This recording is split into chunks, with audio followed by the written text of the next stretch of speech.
Ndara Garukaca niku diranting bareng karo Gatotkaca mabur teng dhuwur. Yo.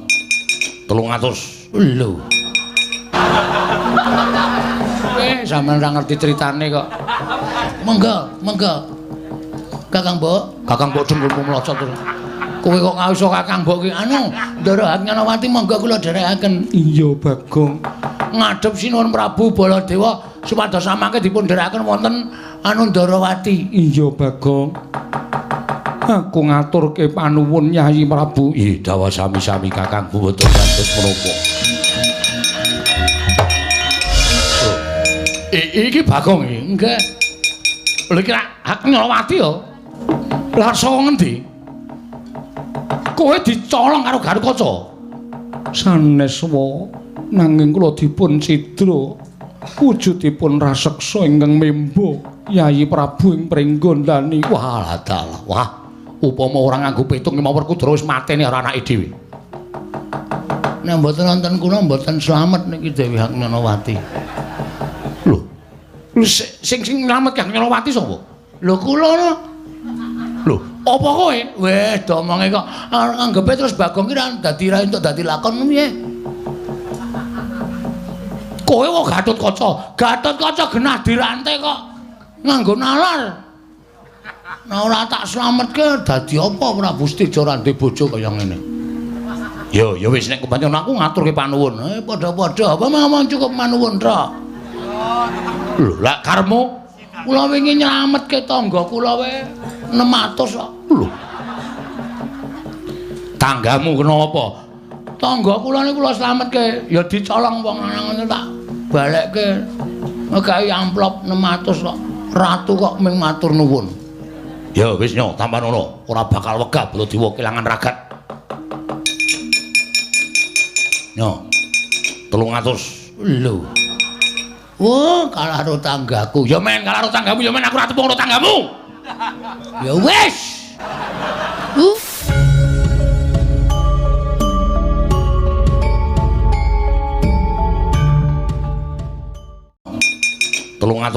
Lho. Wah, kalah karo tanggaku. Ya men kalah karo tanggamu, ya men aku ora tepung karo tanggamu. Ya wis. Anggere muni getak kok njur. Lumayan. Terus kok ngendi? Ndereke Ndara Garukaca. Lho, jare Garukaca dirantai. Weh, sampeyan ora ngerti critane kok.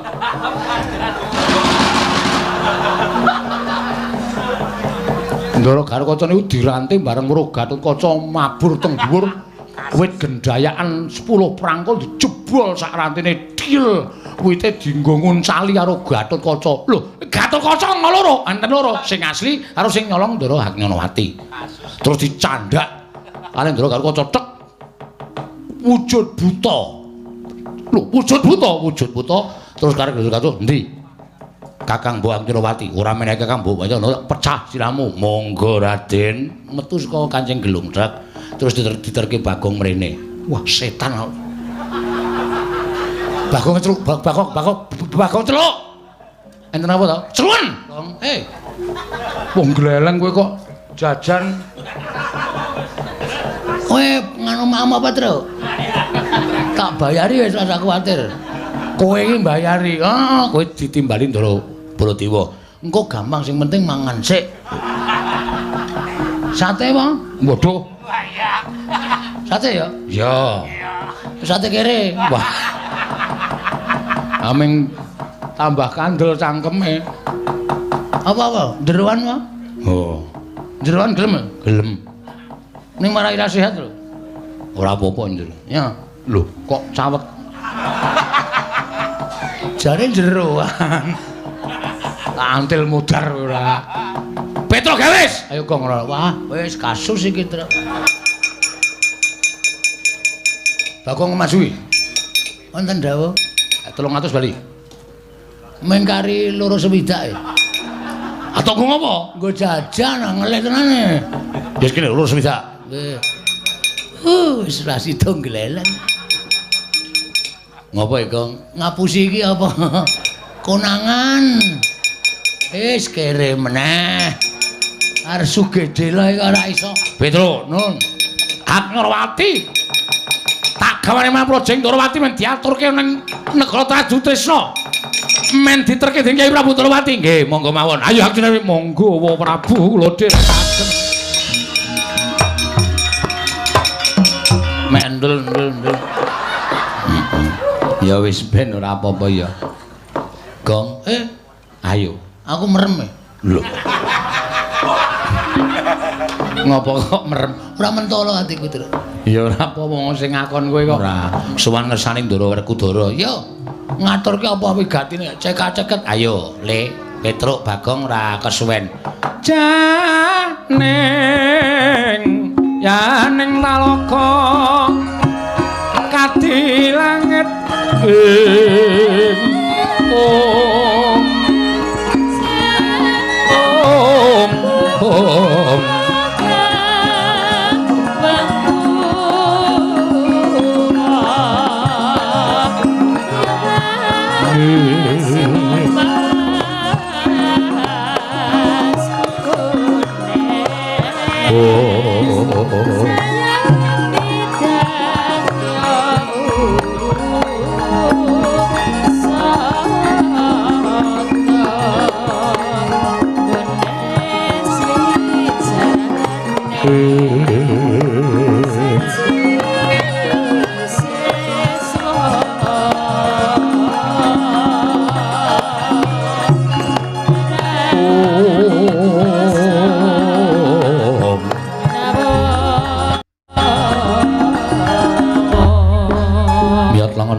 kalanggiwana gelar pandhan moncar tinon gelar kekonang sureng sara tetan badang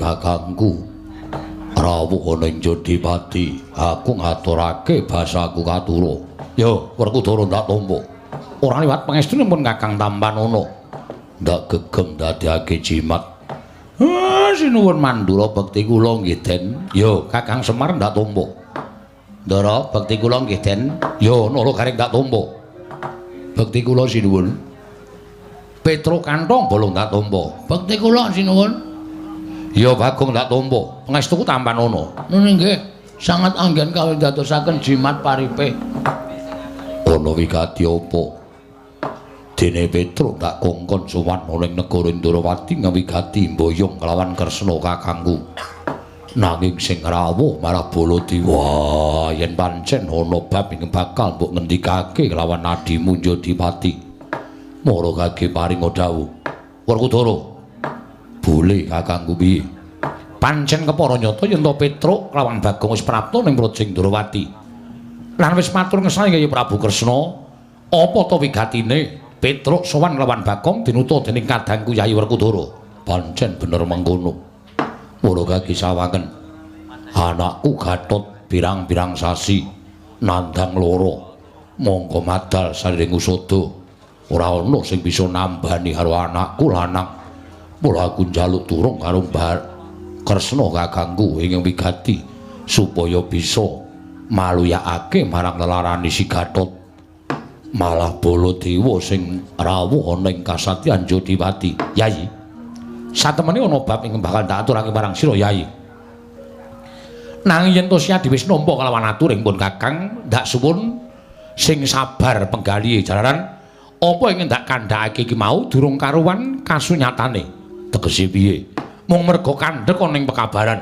lan durung bisa dibuktekake bener lan urane bab sing kepiye Werkudara anane Kyai Prabu Kresna ora sowan marang kasatyan Jodipati sayekti nalika semono nampa pradule anake lanang ya kuwi anakku ing Trajutresna Setija Bama Narakasura Setija ya kene matur apa karo Kresna kakangku Yai sumur apa Kyai Prabu Ndrawati ora keduga sowan marang kasatyan Jodipati sabab dina samengko nampa pradule anake lanang yen to garwa ing Trajutresna ya kuwi garwaning anakku Setija Bama Narakasura Prameswari Trajutrisna ya kuwi Dewi Haknyonawati ilang dicolong dening Duratmangka. Mangka ngerti ya. Atur ing stija ditampa dening Hyai Prabu Kresna jarene miturut praduling abdi dalem Trajutrisna sing nyidra sarta sing nyolong Haknyonawati mau blegere tanpa beda kaya anakmu lanang Gatotkaca. Mula Hyai Prabu Kresna ora tumuli sowan marang Jodipati sayekti mung kepengin nanjihke kahanan iki. Apa Gatotkaca lara tenan? Apa mungkin Arya Samudana nggone nutupi marang ngalane anakmu ing Pringgandani Werkudara?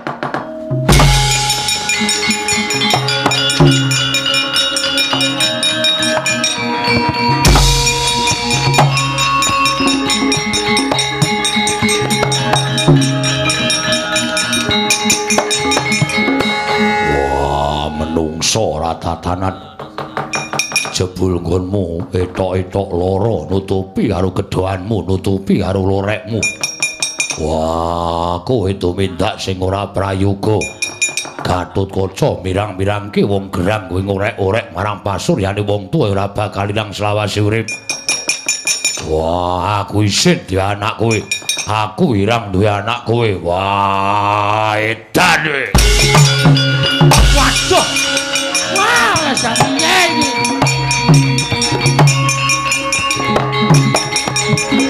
Iki nek nganti ana napa-napa sing tanggung jawab sampean lho. Ndara Werkudara ngajar anake lanang kaya ngono. Lagi lara duncalke, sirahe dicandak dikeproke teng jrambrah nganti mak klothak suarane terus ditendhangi kaya ngoten nika. Pak kae piye Pak? Petro ndaramu kae elingno, Bagong aja meneng wae. Ayo ayo.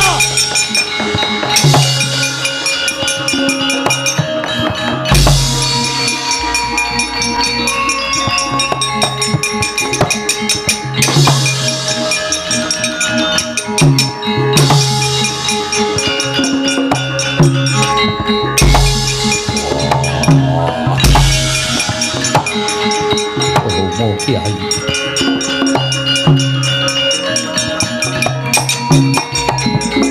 Rama Kiai, sewu-sewu kalepatanipun ingkang putra Tadah Wadana.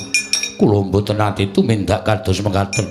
Rama Kiai, estunipun kula mboten nate nutup-nutupi dhateng lamban kula.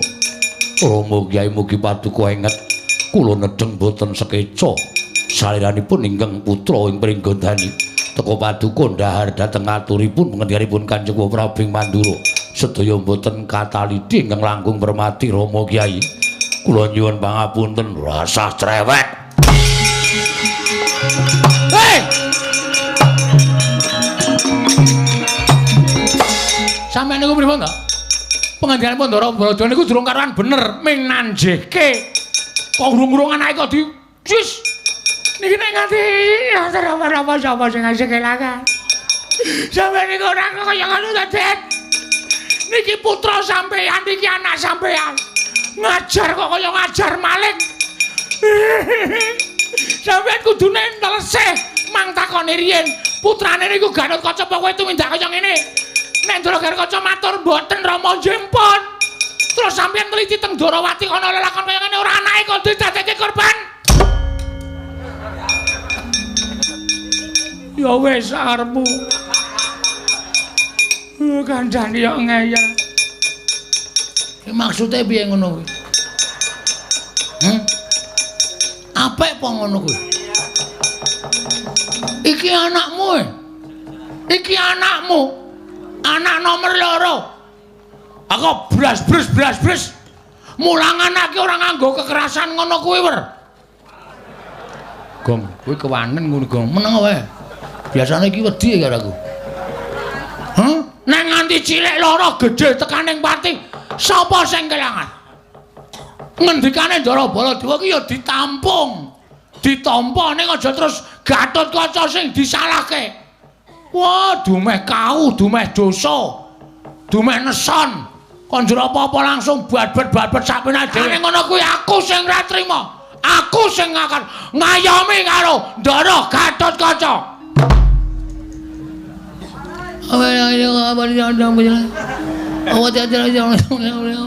Piye, Gong? Piye? Edan ya cah kae. Njero mengane dileming sak karepe dhewe. Petro. Nun. Iki perkaraku. Ning ampun ngoten, ampun njur sak penake dhewe kaya ngoten niku. Niku Kang Putra lho. Rama Kyai. Menawi ngantos kula tumindak ingkang boten sae. Rama Kyai, kapejauna kula nderek kula boten badhe tumindak kados mekaten. Wah, pateni tenan.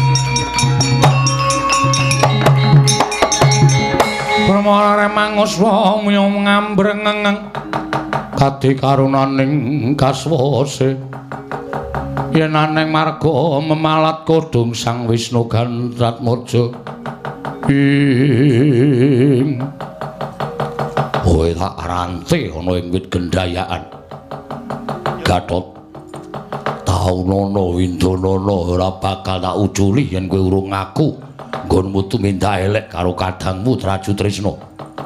Nadyan kanthi pawadan apa-apa ana sing dadi bukti ento weruh kowe nyolong karo Hagnyanawati. Wah, nganti garing mudhar ning kono ya wis ben ilang-ilang andhok siji.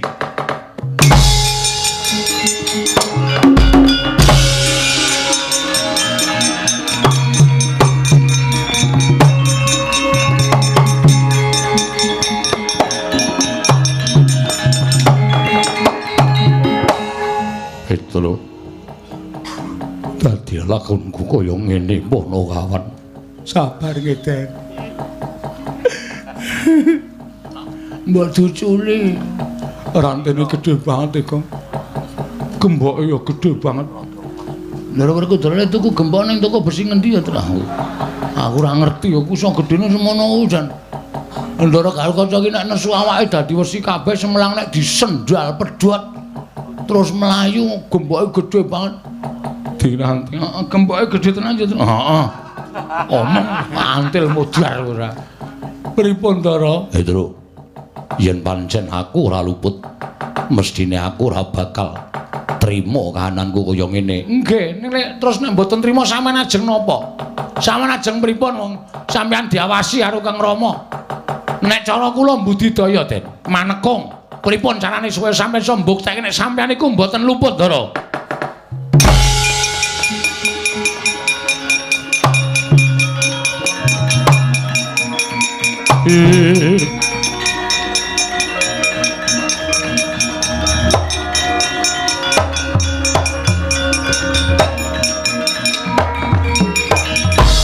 Maraina semubang wangaruna kadinetrane nganggo rapo sabdaning kukila ringkanigara sageter kene donganing kunglir wuwuh sing pene panca ing kocap kacaita nalika semanten eling-eling Sang Gatotkaca satriya pinilih dening para Jawata mila nalika semanten sigra manekung ngersaning para Jawata bilih menawi mboten lepat tartemtu dewa paring kepadang tumraping snalindring pringgondani dadak sakoling mangke ingkang kekiter ing gegana miling-miling nenggih wonten wujuding Gatotkaca ingkang nalika semanten medal sak nginggiling Radyan Gatotkaca ingkang rinante dening Sang Werkudara tanggap Sang Rimbyatmaja dipun mulat wonten wujuding Gatotkaca sigra angetok karo sandhuwun bedhol wit gendayaan satemah bedhol wit gendayaan ngambandir kantara nenggih Sang Rimbyatmaja wau.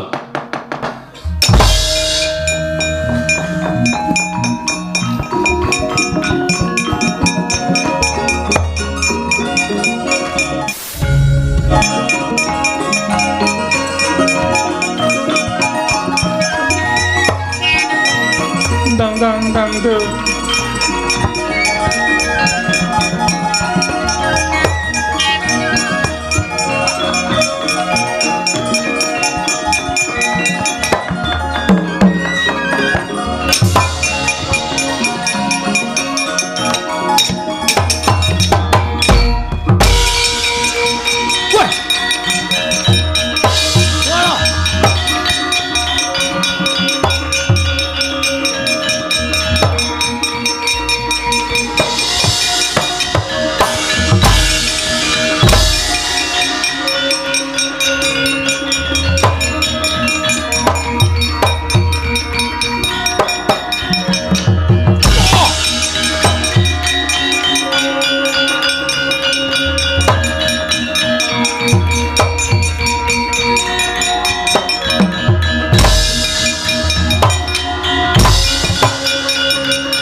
Katadyan Gatotkaca Tinon mapakarga suta Tegapira Kresna Parta maneher Saktinira ing ujaran wang-wang semu anggar cita Pedro nun cetha iki menungsane wah lah sampean lah kok titis to Ndara wah lah blegere padha karo sampean rasa dadak gokean cetha kowe ingkang nyidra Kakang Mbok Agnyanawati ora mbok balekake tinjung akhirat nyawamu ayo gage aku sirnakno leganing atiku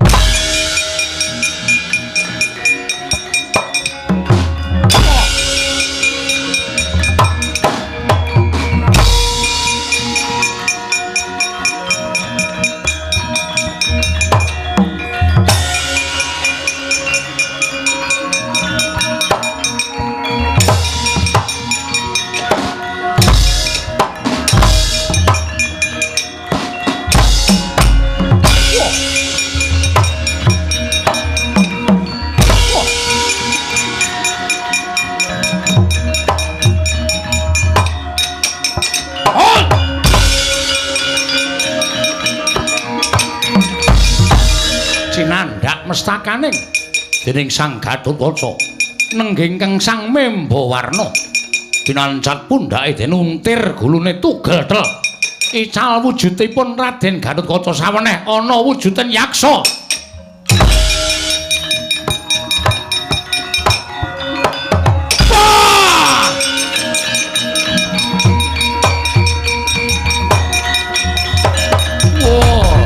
Raden nyuwun pangapunten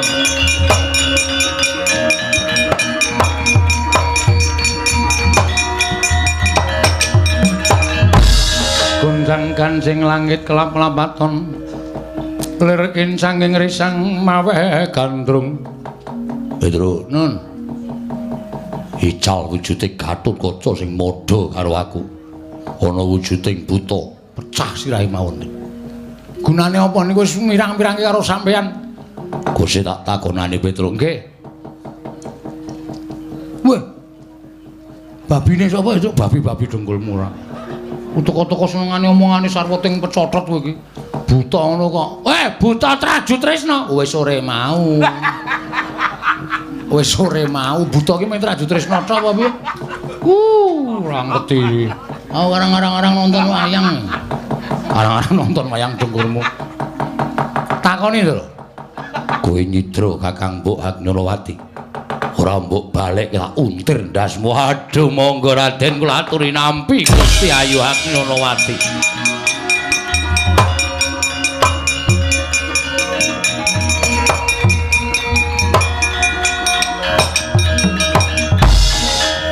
Kakang Mbok sewu kalapatanipun ing Rai Tadah Wadana Nyai Prabu Pringgondani ora dadi apa aku ngaturake panuwun dene mbos mbok luwari saka panandang cinidra dening wewujudan ingkang gawa kelawan aku iki Pedro nun Kakang Mbok Agnyanawati didherekke ngadhep Kanjeng Prabu Mandura oh nggih kula mawon sus namune jeneng kon ngeterke kok senenge ra jamak-jamak montore Petruk sok mlepek kula mawon ya sak karepmu Bagong ya kena monggo Kakang Mbok dengkulmu mlocot terus kowe kok ngawisa Kakang Mbok ki anu Ndara Agnyanawati monggo kula dherekaken iya Bagong ngadhep sinuwun Prabu Baladewa supados samangke dipun dherekaken wonten anu Ndarawati iya Bagong aku ngaturke panuwun Nyai Prabu dawa sami-sami Kakang boten lanjut menapa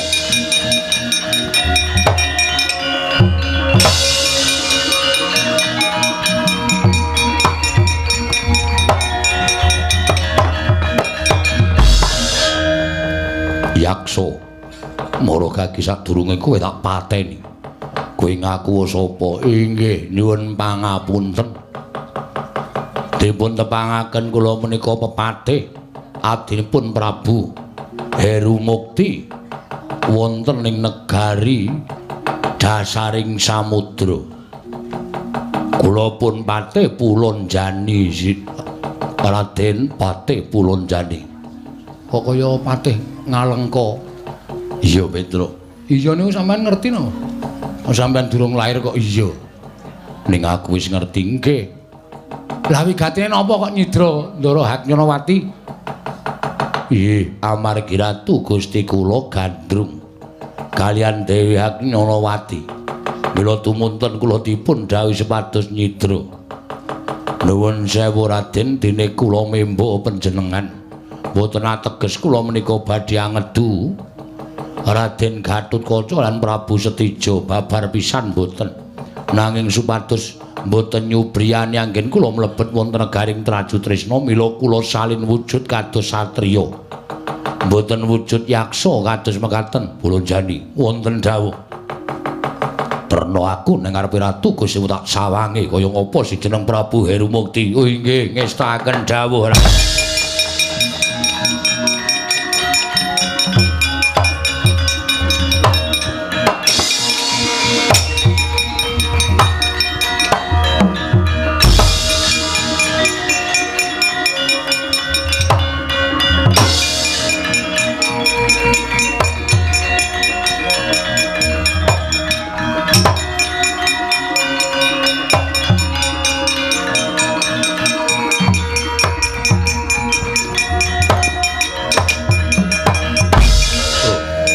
Iki Bagong iki nggih. Lha iki Haknyonowati ya. Kasinggihan wa Prabu kula ingkang putra pun Haknyonowati. Weh adal. Lah saka ngendi? Kowe dicolong karo Gatotkaca. Sanes wa nanging kula dipun cidra wujudipun raseksa ingkang membo Yayi Prabu ing pringgondani. Wah adal. Wah, upama ora nganggo pitung mawar kudra wis mateni karo anake dhewe. Nek mboten wonten kula mboten slamet niki Dewi Haknyonowati. Lho. Sing nyelametke Haknyonowati sapa? Lho kula no. Lho, apa kowe? Weh, domonge kok anggepe terus Bagong ki ra dadi ra entuk dadi lakon piye? Kowe kok Gatotkaca genah dirantai kok nganggo nalar. Nah ora tak slametke dadi apa Prabu Setija ra ndek bojo kaya ngene. Ya wis nek kepancen aku ngaturke panuwun. Padha-padha apa mawon cukup manuwun tok. Lho, lak karmu kula wingi nyelametke tangga kula wae 600 kok. Lho. Tanggamu kenapa? Tangga kula niku kula slametke ya dicolong wong lanang tak balekke. Megahi amplop 600 kok. Ratu kok ming matur nuwun. Ya wis nyo, tampan ngono. Ora bakal wegah Baladewa kelangan ragat.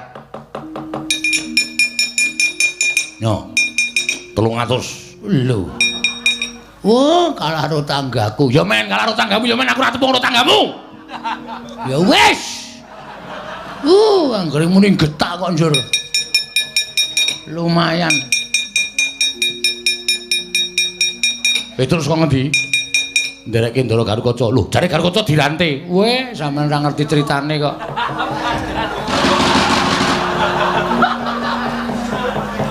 Ndara Gatotkaca niku dirantai bareng karo Gatotkaca mabur teng dhuwur wit gendayaan 10 prangkul dijebol sak rantene dil. Wite dienggo nguncali karo Gatotkaca. Lho, Gatotkaca loro, enten loro, sing asli karo sing nyolong Ndara Haknyonowati. Terus dicandak kali Ndara Gatotkaca tek wujud buta. Lho, wujud buta. Terus karo Gatotkaca, "Endi Kakang Mbok Haknyonowati?" "Ora meneh Kakang Mbok Haknyonowati, pecah siramu." "Monggo Raden." Metu saka Kancing Gelungdak, terus diterke Bagong mrene. Wah, setan. Bagong celuk, Bagong celuk. Enten apa to? Celun. Gong, wong gleleng kowe kok jajan. Kowe nganu mam apa, Tru? Tak bayari wis ora kuwatir. Kowe iki mbayari. Kowe ditimbali Ndara Baladewa. Engko gampang sing penting mangan sik. Sate apa? Waduh. Sate ya? Ya. Sate kere. Wah. Aming tambah kandel cangkeme. Apa? Jeroan apa? Oh. Jeroan gelem? Gelem. Ning marai ra sehat lho. Ora apa-apa njur. Ya. Lho, kok cawet. Jare jeroan. Antil mudar ora. Petro gawes. Ayo kok ngono. Wah, wis kasus iki, Tru. Bagong Masui. Wonten dawuh. 300 bali. Mengkari loro sewidak e. Atau nggo ngopo? Nggo jajan ngelek tenane. Wis kene loro sewidak. Nggih. Wis ra sida gleleng. Ngopo iki, Kang? Ngapusi iki apa? Konangan. Wis kere meneh. Arep sugede lho iki ora iso. Petro, nun. Hak Nyorowati. Tak gawane Maprojeng Nyorowati men diaturke nang negara Trajutresna. Men diterke dening Kyai Prabu Nyorowati. Nggih, monggo mawon. Ayo Hak Nyorowati, monggo Wa Prabu kula dherekaken.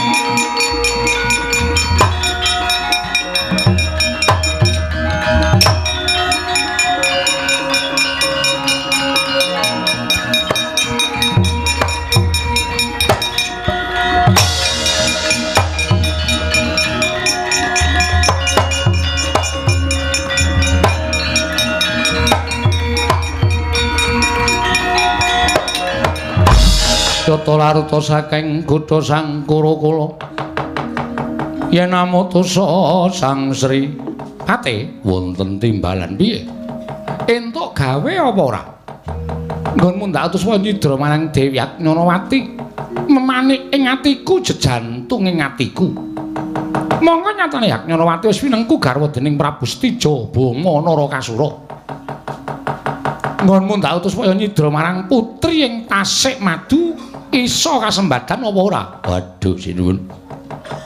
Ingkang sekawit saged kasembadan parandene mangke wonten satriya ingkang saged ambabaraken lampan menika. Lho, satriya sapa?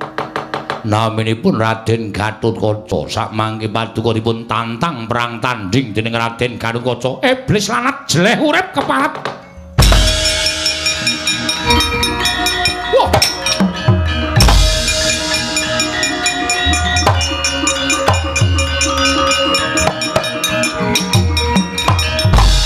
Ridho mangawur-awur wurahan tengarane ngajurit gong maguru gongso Ratu bagus nanging pambegamu ora urus kowe wani bakal gawe rusak pagrayu mbubrah bebrayaning kakangku Stija Bama Narakasura Raden ora saged kan gunem tanpa guna yen kowe ingkang mepalangi karepaning Prabu Herumukti ing kene ditemtokake kowe apa aku sing tekaning mati untapke nyawamu kelakon penjangkamu mati dening aku parat kowe wah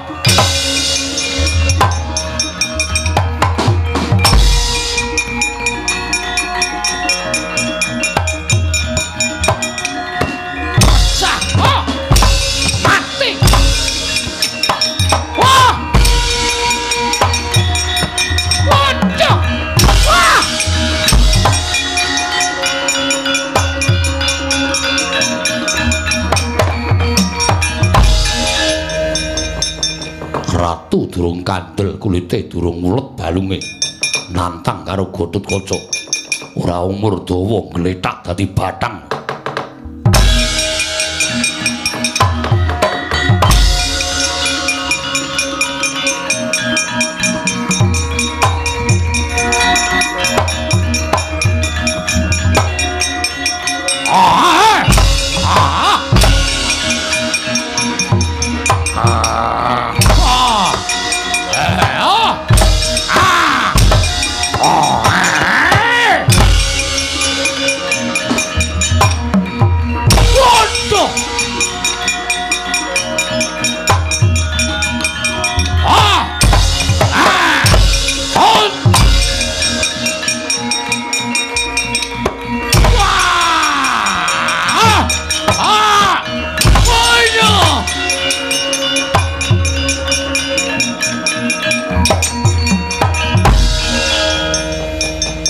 nadan satemene dudu perkaraning pringgondani Nanging apa yen to aku ngisas angkara murka. Wandawati sedaya sampun ketingal padhang, sampun ngantos awon bocah patripun ingkang putring Pringgondani wa.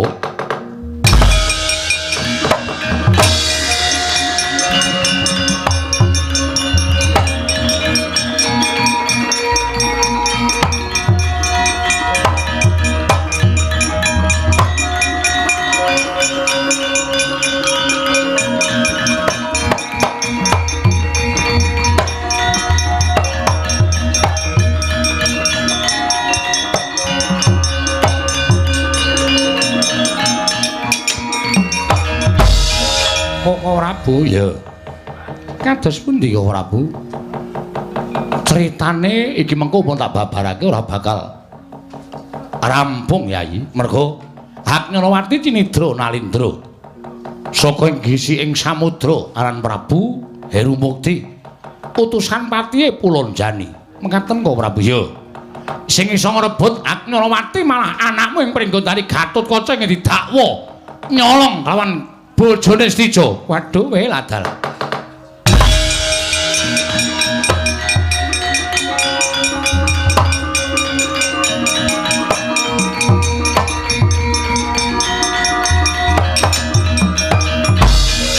Stijo wonten timbalan. Haknyalawati wis bali. Nggih, matur sembah nuwun lan sumrupa. Sing iso mbalekke bojomu ya kejaba adimu Pringgondani. Waduh, menawa mengkaten Kanjeng Rama. Iya. Waduh, menawi ngaten kula kalepatan kaliyan kadang kula ing Pringgondani. Wis ora sandadak bingung.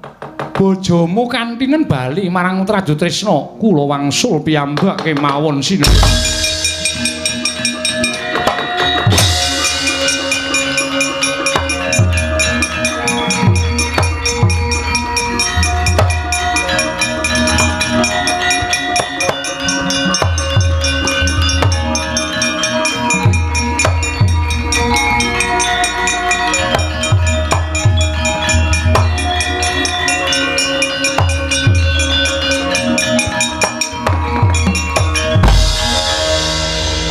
Ateges kula badhe ngetingalaken labetanipun ingkang putring Pringgondani.